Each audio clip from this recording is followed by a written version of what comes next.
الله يسعد لي أوقاتكم كل خير أعزائي المشاهدين. وصفتنا اليوم هي وصفة اليالنجي بس بطريقة كتير مختلفة. سبق نزلت على القناة طريقة اليالنجي، هالطريقة كتير مختلفة وأكيد راح تعتمدوها بإذن الله. هلأ بداية عندي هون الورق مغسلين منظفين بشكل كويس. عندي هون الرز الكمية حسب رغبة، غسلتها لاحظوا صفيتها بشكل كويس. هلا بداية عندي هون السماق الكمية حسب الرغبة، الفلفل الأسود. المقادير أو المكونات رح تختلف عن المقادير يلي سبق أنا منزل على القناة. الملح الكمية طبعا حسب الرغبة. الفلفل الحد هاي اختياري، أنا بحب نكهة الحد والسماق فيها، نكهة الحد كتير طيبة. لو تلاحظوا الكمية كبيرة بس تطلع أطيب. هون الثوم، راس ثوم، فيكن تقلوا فيكن تكتروا، فيكن كمان تستغنوا عنه. يعني المكونات يلي أنا أعطيكم كتير طيبة مع الوصفة. عندي البقدونس المفروم، عندي هدول. مع هالمكونات كلياتها هيك حرك حتى يختلطوا. رح ضيف كوب من المي حتى الرز يتشرب، يعني تنقيع خفيف أصدقائي، باعتبار الرز ما منقع. هلا إذا ما عندكم السماق فيكم تضيفوا ملح الليمون كمان بيصير ستريك أسيد. هلا هدول شو بضيف معه؟ إذا حبيتوا تضيفوا اللحم الأحمر المفروم هاي اختياري، إذا حبيتوا تستغنوا عنه كمان. هلا عندي هون زيت الزيتون الكمية حسب الرغبة، فيكم تستبدلوا بدل منها بزيت النباتي. المكون يلي بدكم تتبعوه هو اللبن. اللبن وصفة كتير رائعة مع وصفة اليالنجي يلي أنا هلأ بعطيكم إياها، كتير طيبة، أكيد رح تعجبكم. جارتي تركية عزمتني على اليالنجي أو اليبرق، التسميات تختلف من منطقة لأخرى. كتير كانت طيبة والطعم كان مختلف عن اليالنجي يلي نحن عادة بنسويه. سألتها خبرتني إنه هي تحط اللبن بالوصفة. فعلا وصفة كتير رائعة. هلا بالنسبة للبن الكمية حسب الرغبة، فيكن تقلوا فيكن تكتروا، يعني حسب ما بترغبوا. عندي هون اللحم بالعظم، أنا سلقتها بشكل كويس، حطيتها قعر الطنجرة. وعندي الخلطة صارت جاهزة، صارت جاهزة للف اليبرق. هدول هني طريقة اللف، أكيد كلياتنا نعرف شلون بتلف ورق العنب. هلا لو عندي هون الورق باخذ هيك ورقة، باخذ شوي من الحشوة، ما بكتر باعتبار الحشوة مالنا منقعة كتير، لهيك بحاول باخذ هيك شوي صغيرة. بعملها بهالطريقة هاي، لاحظوا. بجيب الأطراف هيك بضمها على الرز، إن شاء الله الصورة واضحة.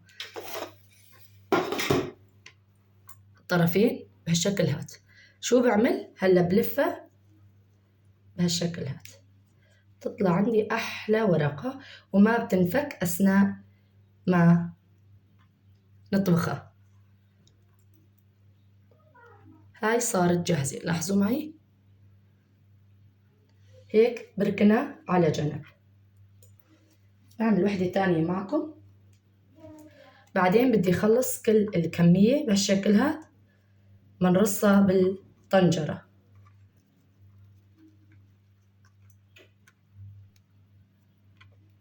هيك أصدقائي. هون قربت شوي الفيديو حتى يصير أوضح. مثل ما خبرتكم فيكم تضيفوا اللحم للخلطة أو تحطوا بقعر الطنجرة كمان، تعطي نفس النكهة، نكهة اللحم بالوصفة. هلا بخلص كل الكمية وبرجع لكم.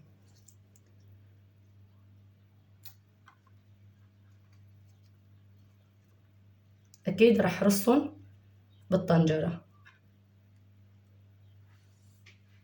هيك صاروا جاهزين.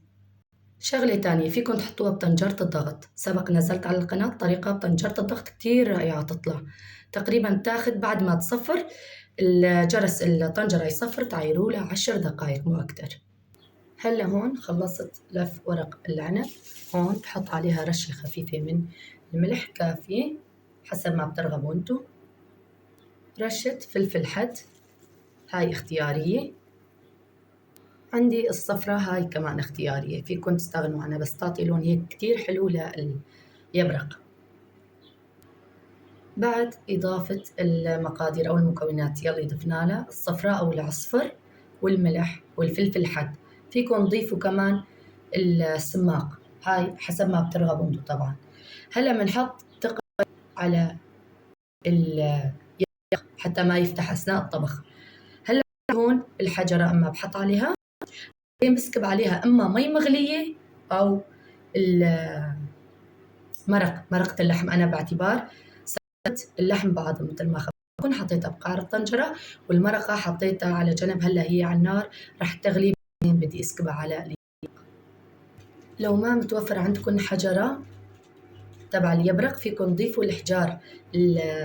قديما أو زمان كانوا الجدات بيحطوا على اليبرق هيك حجار تكون عريضة شوي، نظفوها تعقموها بشكل كويس، أو إذا في قطعة سيراميك كمان تكون معقمة منظفة تحطوها عليها.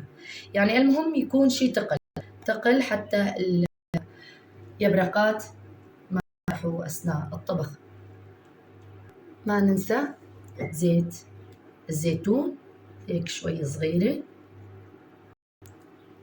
أو زيت نباتي كمان بيصير. هلا هون المرقة نسكب عليها حتى يطفو فوق اليبرق بعدين على النار حتى يستوي. بشوفكم مرحلة التقديم. هلا هون اليبرق صار جاهز مثل ما ملاحظين. لاحظوا ولا غلطة اليبرقات محتفظين على شكلهم. هون عندي لية الخروف ولية الغنم. أنا هون شوحتها أو مع شوية زيت. بدي اسكبها هاي خطوة اختيارية هيك بسكبها على وجه اليبرقات أو اليالنجي. هلا شيء ثاني يا أصدقائي، إذا حابين وشوية توم كمان مع الوقت كتير طيبة شوفوا بعد تسكبوا على اليبرقات بهالشكل هذا. هيك الوصفة صار جاهزة للتقديم بإذن الله. هلا هي سخنة راح أسكبها.